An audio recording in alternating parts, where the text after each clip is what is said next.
Tais-toi, vieille ordure. Tu crois avoir le droit de me servir une nourriture froide? Tu l'as bien cherché. Tu essaies de m'humilier devant mes amis? C'est une bénédiction que tu vives à mes crochets. N'oublie jamais ta place. Personne ne viendra te sauver aujourd'hui. Je ferai en sorte que tu te souviennes de cette douleur toute ta vie.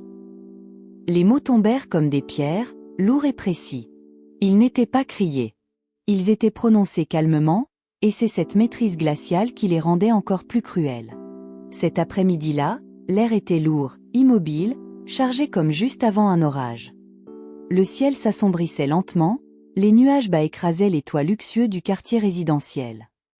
Les grandes villas alignées derrière leurs portails automatiques semblaient soudain plus sombres, comme si elles pressentaient la tragédie silencieuse qui se jouait à l'intérieur de l'une d'elles.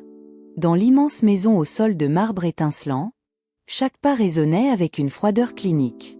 Les murs étaient décorés d'œuvres modernes, coûteuses, impersonnelles. Rien n'y racontait une histoire. Rien n'y portait la trace d'une enfance pauvre, d'une lutte, d'un sacrifice. Près de la fenêtre de la cuisine, maman Néna était assise. Ses jambes inégales étaient étendues devant elle. L'une restait rigide, presque morte, l'autre tremblait légèrement, comme si la douleur ancienne refusait de s'éteindre. Ses doigts maigres, marqués par les années de travail, s'agrippaient à la nappe pour garder l'équilibre. L'odeur familière de la soupe de gombo, du poisson séché et des épices chaudes emplissait la pièce, rappelant les marchés bruyants et la terre rouge. Pendant un instant, elle ferma les yeux. Puis des pas approchèrent derrière elle. « Tu as encore renversé de la soupe ?» La voix de Merci était douce, parfaitement posée. Une douceur étudiée, sous laquelle vibrait une menace tranchante, comme une lame dissimulée sous du velours. Maman Néna sursauta. Oui, quelques gouttes avaient coulé sur le marbre. Elle tenta de se pencher pour nettoyer, mais une douleur aiguë traversa sa jambe. Son mollet gauche trembla violemment. « Je suis désolée, mes jambes sont faibles, murmura-t-elle. Merci lui arracha le chiffon des mains. Si tu es vieille et maladroite, sois. Mais tais-toi. Ne transforme pas cette maison en porcherie. Tu comprends? Maman Néna hocha légèrement la tête.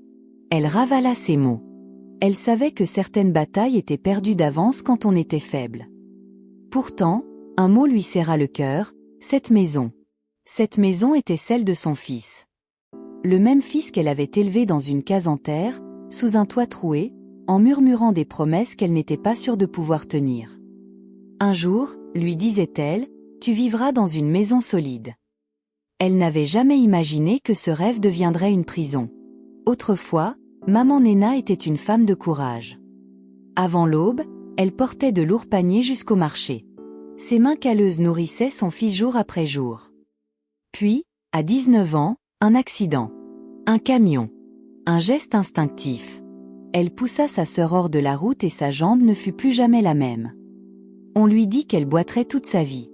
Alors elle apprit à marcher avec la douleur, avec une canne, et continua de travailler. Elle nourrissait Chigi avec une bouillie si claire qu'on voyait le fond de la marmite, mais toujours avec un sourire. Mange, mon fils. Un jour, tu mangeras dans des endroits où je n'oserais même pas entrer. Quand il entra à l'université, elle pleura.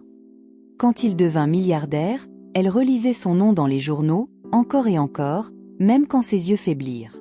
Sa seule peur, jamais dite, être abandonnée. Quand Chigi ramena Merci, il parlait avec fierté. Elle est douce, instruite, parfaite. Devant lui, Merci jouait ce rôle à merveille. Mais derrière son dos, son regard devenait dur, métallique. Peu après le mariage, Chigi recommença à voyager. Le matin de son départ, il serra les mains de sa mère et lui dit de rester, que Merci prendrait soin d'elle, qu'elle n'avait plus besoin de travailler. Maman Néna hocha la tête, observant les mains de son fils devenues fortes et étrangères. Les premiers bleus apparurent vite. Merci trouvait toujours une excuse. Une chute. Un faux pas. Et Chigi croyait chaque mot. Sa confiance devint un mur invisible entre eux. Les ordres se multiplièrent. Nettoyer. Cuisiner. Se taire. La menace de retourner au village planait toujours. Alors maman Néna obéissait, frottant les sols à genoux malgré la douleur, préférant l'humiliation au déshonneur. Le pire n'était ni la faim, ni les insultes. C'était l'éclat dans les yeux de son fils quand il parlait de sa femme. « Merci prend bien soin de toi, n'est-ce pas maman ?» Et elle répondait doucement. « Oui, elle est très moderne. » Merci, elle, ne supportait pas que cette vieille femme reste l'héroïne du passé de son mari. Chaque jour, elle grignotait ce qu'il restait de dignité. Puis vint le jour où les bleus ne suffirent plus. Dans la cuisine, la soupe se renversa. Le bruit résonna comme un coup de tonnerre. Merci apparut aussitôt. Elle sortit le fer à repasser, alluma la chaleur au maximum. La lumière rouge s'alluma. « Aujourd'hui, tu vas t'en souvenir. » Elle attrapa le poignet de maman Néna et l'écrasa contre le fer brûlant. Le cri déchira la maison. L'odeur de chair brûlée envahit l'air. Quand Merci la relâcha, la main était méconnaissable. La prochaine fois, ce ne sera pas seulement ta main. Elle s'éloigna, froide, laissant la vieille femme recroquevillée sur le sol. Mais ce soir-là, le destin frappa plus tôt que prévu.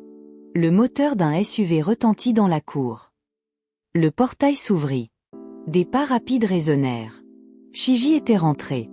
Il entra dans la cuisine et vit sa mère recroquevillée sur le sol, son bras brûlé, sa respiration haletante. Il tomba à genoux. « Maman, qui t'a fait ça ?» Elle tenta de sourire. « Ne blâme personne, mon fils. » Mais il avait compris. Et ce qu'il venait de découvrir allait briser sa vie. Et changer la leur à jamais.